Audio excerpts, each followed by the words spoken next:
Volkswagen is facing a huge EV crisis, and it could lead to the giant car maker into closing its doors forever. The VW CEO warned the entire EV industry when he said, "The roof is on fire. This is the final wake-up call." VW is facing massive consumer backlash, not being able to deliver on their EV promises, firing production workers, dumping more than 350 cars in graveyards, and losing all their sales to Tesla in just one single year. This is nothing short of catastrophic, folks, and it will affect the entire auto industry. In some areas, their cars have such poor sales that they've even had to halt production entirely. Why is the VW CEO pushing EVs so heavily despite no demand? Why did Volkswagen leave thousands of cars in the desert to rust? And will they be able to survive tough competition? You think you know what's going on, but trust me, you have no idea. So here's what exactly happened. The Volkswagen Group does not want combustion engines to die, but is being forced to make EVs, and their dual focus is now costing them billions in dollars in losses. The automotive industry was left in shockwaves as Volkswagen CEO Thomas Schaefer issued a dire warning to the company's top executives. In an address that has since gone viral, Schaefer said, "This is the final wake-up call, signaling a drastic spending freeze." The urgency in Schaefer's voice was palpable as he addressed over 2,000 senior managers in an hour-long meeting, stating, "The roof is on fire. We are letting the costs run too high in many areas," Schaefer said during the online management meeting. Volkswagen has emerged as the most heavily indebted company in the world, with a staggering debt of $192 billion US.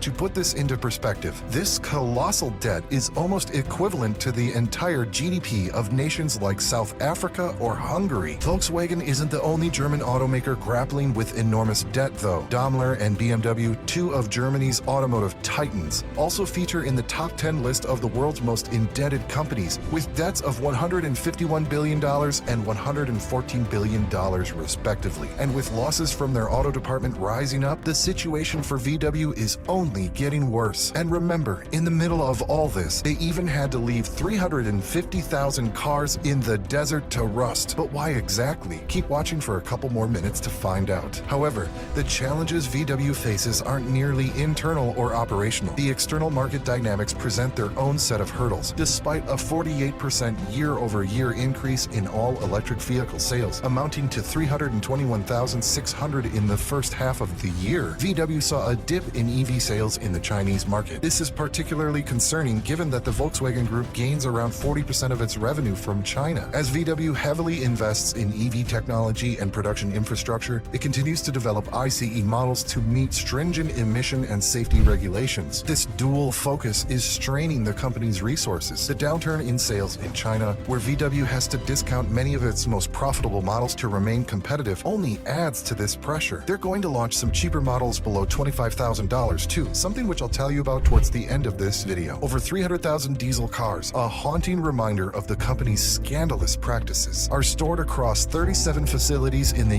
US. This vast automotive purgatory is the result of Volkswagen's infamous 2015 emissions scandal, where the company was found to be using software techniques to cheat emissions tests, and the aftermath, a staggering $7.4 billion in buyback settlements and the mammoth task of storing these recalled vehicles. These diesel relics are scattered across various locations, including a desert near Victorville, California, a former football stadium in suburban Detroit, and an old paper mill in Minnesota. A further ban from the EU on combustion engines has further caused big losses. But did you know that EVs are now in trouble too? By 2030, the EU anticipates 30 million electric cars on European roads. But with this surge comes the inevitable question of battery disposal. The majority of electric vehicles use lithium-ion batteries, which are significantly different from traditional lead-acid batteries found in conventional cars. These EV batteries are not only larger and heavier, but also contain hazardous materials. If mishandled, they can explode. Shockingly, only about 5% of these batteries are currently recycled globally. Nissan is repurposing old batteries from its Leaf cars for internal logistics, while Volkswagen has opened its first recycling plant in Salzgitter, Germany. Renault, in collaboration with Veolia and Solvay, is also recycling all its electric car batteries.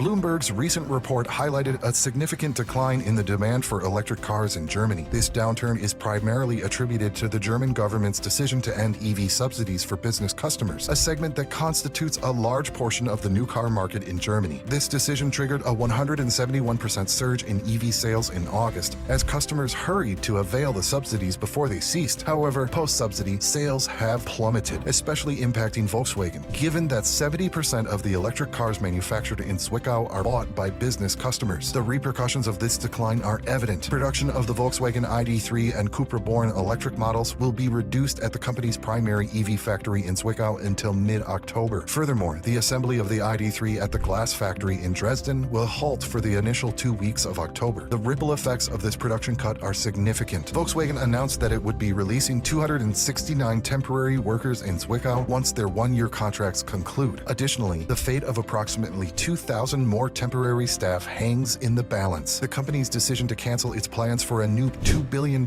factory in Wolfsburg further underscores the challenges it faces. Originally, under the leadership of Herbert Diess, Volkswagen had ambitious plans for a new electric car architecture named Trinity. This included the construction of a new factory in Wolfsburg, envisioned to rival Tesla's factory in Grünheide in terms of efficiency and productivity. However, with Oliver Blume replacing Diess, a comprehensive review of the Trinity program and the proposed new factory was initiated. The outcome? A unanimous decision by the 20 members of the Volkswagen Board of Management to abandon the plans for the new factory. The company plans to ramp up the production of the ID.3 in 2023 at the Zwickau factory. Additionally, the Wolfsburg factory will be responsible for producing a new all-electric SUV for the high-volume A segment starting in 2026. This factory will also continue to produce the popular Volkswagen Golf and the next-generation Tiguan. In China, Volkswagen's largest market by revenue, the company was overtaken by BYD as the top-selling car brand earlier this year. The setback prompted Volkswagen to reduce the prices of its ID.3 and ID.4 models in the region, further cutting down their profits. A significant problem in China is VW's agency model, which was implemented alongside the introduction of its ID series. This model, while cost-effective, restricts dealers from adjusting prices. A VW sales representative was quoted saying, "The manufacturer cannot sell directly. That becomes clear in times like these," highlighting that the electric models are simply too expensive. Reports suggest that the high-order backlog is merely a smokescreen, masking the underlying low demand.